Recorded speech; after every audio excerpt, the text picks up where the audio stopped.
Recording 157, the importance of reading books and what I've learned from reading books and what it has given me.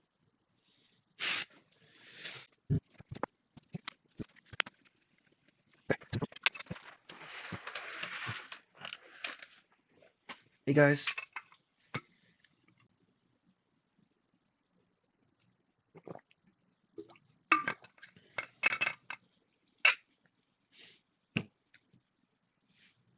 so actually, what is important about reading books is that it teaches and delights us. I learned that from my English teacher. Teaches, well, as in, besides learning the language itself, right? I have Japanese books, I have English books. I don't have any French books, unfortunate. But the idea is that, for example, Harry Potter's. Um, as a kid, when I read it, it gave me a sense of delight, a pleasure, a happiness, a pleasant feeling, felicity. Um, and I don't know what I felt back then, but it was everlasting. Even now, I can still feel it. I think back in the days, I had no friends, and by reading these books, besides learning English, right? And if there's words that I didn't understand, obviously, use a dictionary here. Um, right.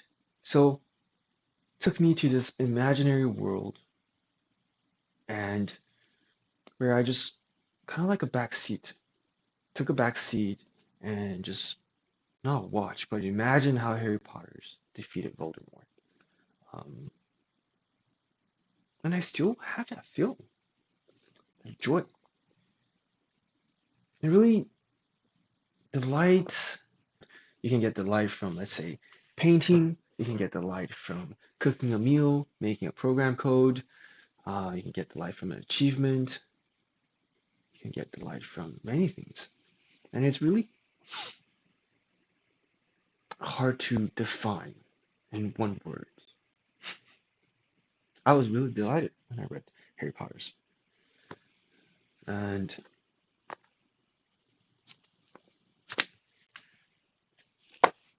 what other thing did I learn from reading books?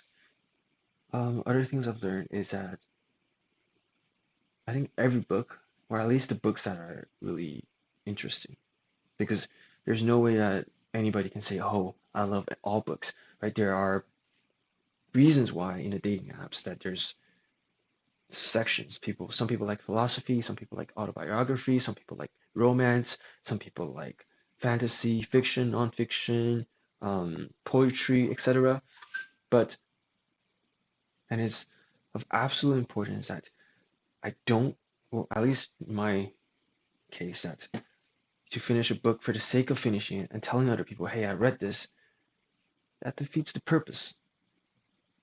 One has to embody what they've learned from the book. For example, now, mm, controversial, but the point trap. The essential guide to overcoming problems caused by. I've learned a lot. It helped me a lot. There's also books like Manifesting Changes by Mike Dooley. One interesting page when I was reading it at a park, it was um, Mike was saying how you can't change if your life is in park. Or I was literally at the park reading it, and it really hit me that like I had to make changes through action,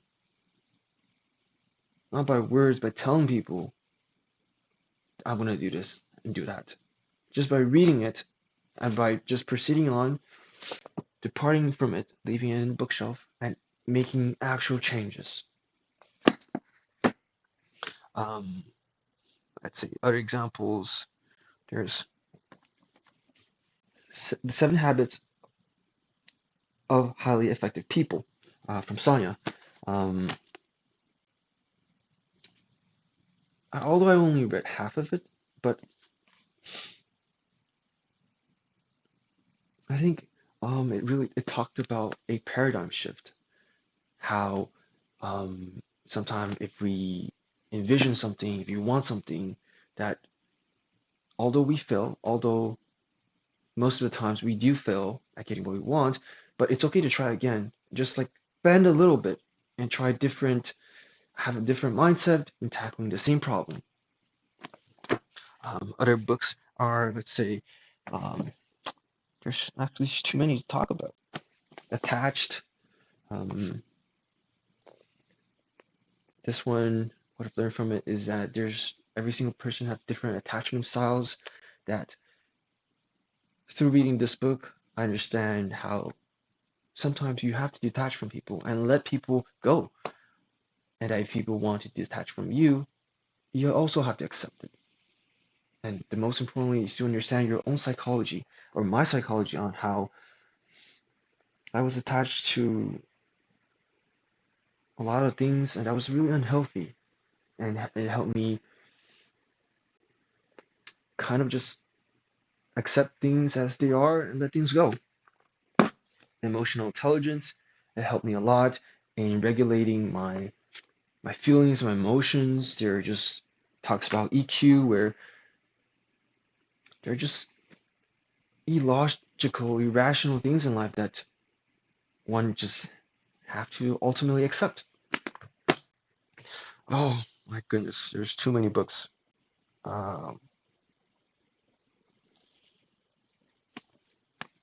Interpretation of Dreams by Freud, Man and His Symbolisms or Symbols by Carl Jung. Um, what I've learned is that although dreams are not real and we can't just take it as it is, let's say um, last night I dreamt of me being late for work at 9, although I don't have a job, which is stupendous, but it really made me question my subconscious, right?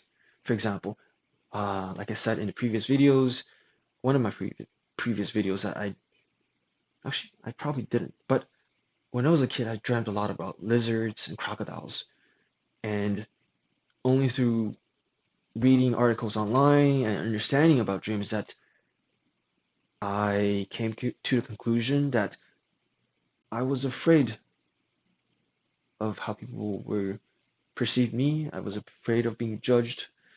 I was afraid of how people thought about me, criticisms, and a lot of the content in these books makes sense once you really just try to understand the author. Um, now, I think I will waste too many times or to keep going, but the point in this in me talking about book is that one, I've learned English, I've learned Japanese, I've learned um, to appreciate a book for what it is. That um, right, Hitchhiker's Guide to the Galaxy. I still haven't finished it yet.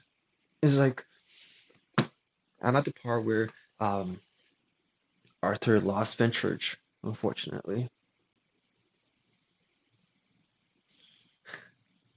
Right. Um, lost my train of thought again.